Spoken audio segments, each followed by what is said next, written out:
A Harris matrix is how archaeologists write down the order of an excavation.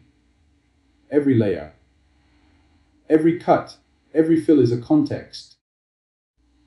What matters is not the date each one was made, but which came before which. The matrix is that sequence drawn. That is harder to hold in a catalog than it looks. An archive is a tree, a font, a series, a file, an item, each with exactly one parent. Stratigraphy is not a tree. One context can lie beneath several others at once, and two contexts dug in different trenches can turn out to be the same feature.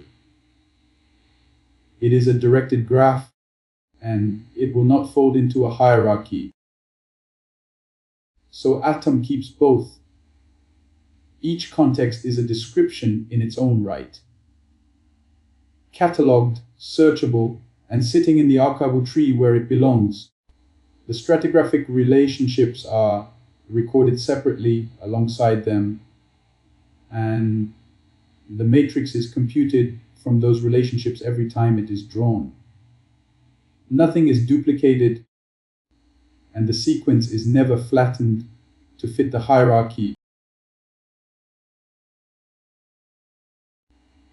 This is the WIT's archaeological collection running on AtoM. We start at the excavation archive for Blauboch Farm. The carousel across the top gathers every digital object catalog beneath this record. Potsherds, glass, ostrich eggshell beads, the context sheets, and the matrix itself. Below it sits the 2026 excavation, described like any other archival record. The archaeology module is where the fieldwork data lives. Sites are listed here. One dig for this demonstration. Below B 2026. Blauboch Farm. 20 contexts recorded across 2 trenches. And this is the Harris matrix. 20 contexts, 22 stratigraphic relationships, laid out in phase order, earliest at the bottom. Cuts sit in square brackets. Deposits and fills in round brackets. Where 2 contexts turn out to be the same feature, they are merged with an equal sign.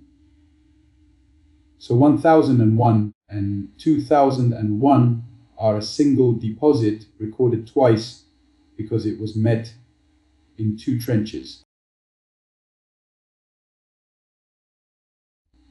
Each box opens a context sheet. What it cuts, what it is cut by, what lies above and below, the finds recovered from it, and the catalog record it belongs to.